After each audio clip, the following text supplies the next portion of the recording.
Olá pessoal, é um prazer enorme tê-los aqui. Eu sou o professor Dr. Josian Lúcio da Frota. Sejam todos bem-vindos a mais uma aula de biologia, hoje com ênfase em bactérias e arqueias.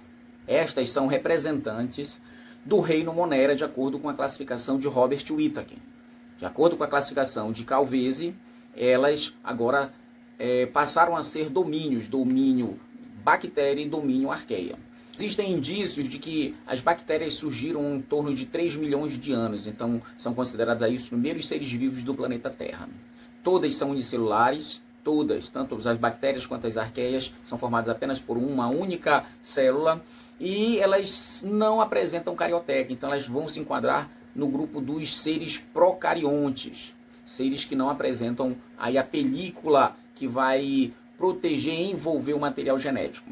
Elas podem ser parasitas, promovendo aí várias doenças como pneumonia, tuberculose, e algumas podem ser úteis na fabricação de queijo, na fabricação aí de iogurte.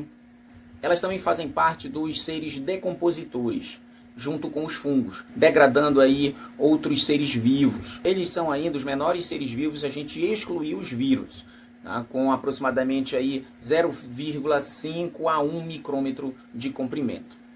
Apresentam aí por cima da membrana plasmática a parede celular. A parede celular é composta basicamente de peptidoglicano. Olha aí, peptido, que é um aminoácido, glicano, que é um glicídio, um carboidrato. Umas bactérias vão ter, além desse peptidoglicano, uma outra camada de lipopolissacarídeo.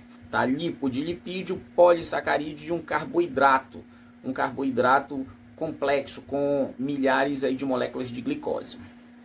Além disso, elas podem ter ainda cápsulas que vão proteger contra invasores, também vão facilitar aí a adesão das bactérias a outras substâncias. No citoplasma elas vão apresentar um DNA, e esse DNA ele é circular, ele é diferente do DNA dos seres eucariontes. A única organela presente nesse citoplasma é o ribossomo, que tem a função de síntese proteica, e vai existir ainda grãos de glicogênio como reserva de alimento.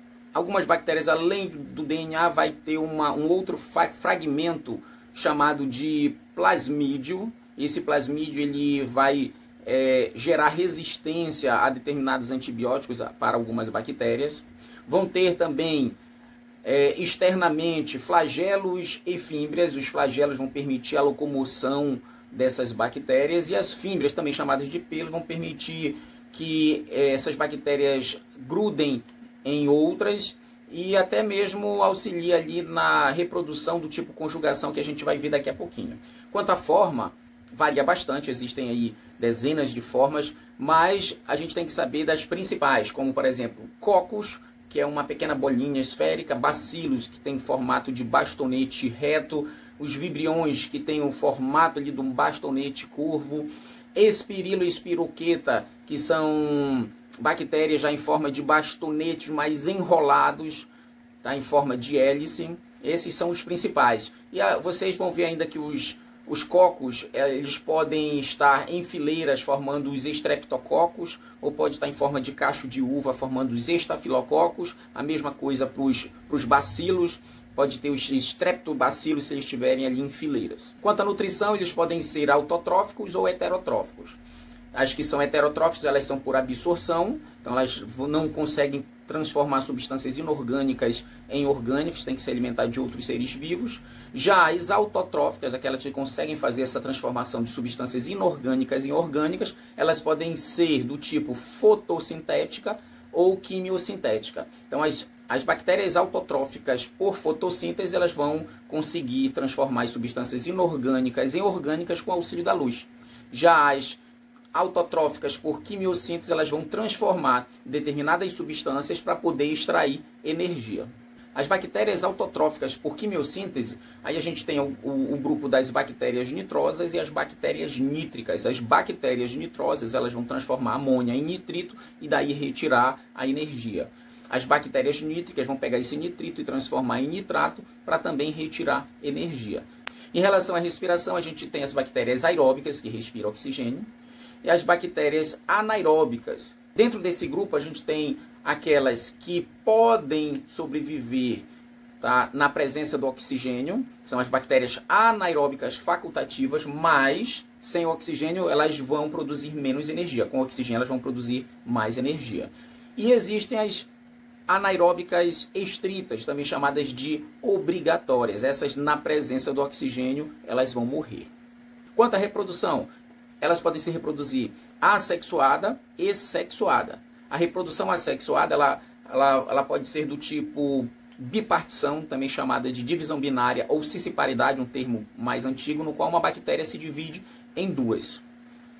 As bactérias que se reproduzem por reprodução sexuada vão utilizar aí o método conjugação, a transdução e a transformação. Então são 3 tipos de reprodução sexuada. A conjugação é quando uma bactéria ela chega perto da outra e através das fímbrias elas vão trocar o material genético.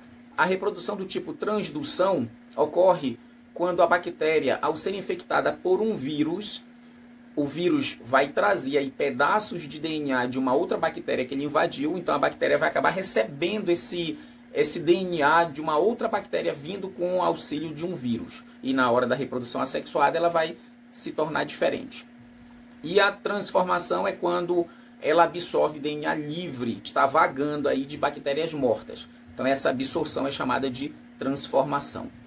Vocês ainda não podem esquecer que existem várias doenças causadas por bactérias, como tuberculose, tracoma, hanseníase, difteria, coqueluche, leptospirose, tétano, gonorreia, febre tifoide, febre maculosa, sífilis, botulismo, antraz, pneumonia, cólera, escarlatina, meningite, as desinterias aí que são causadas por bactérias. Então, essas são as principais doenças causadas por bactérias. Vamos falar também do domínio arqueia.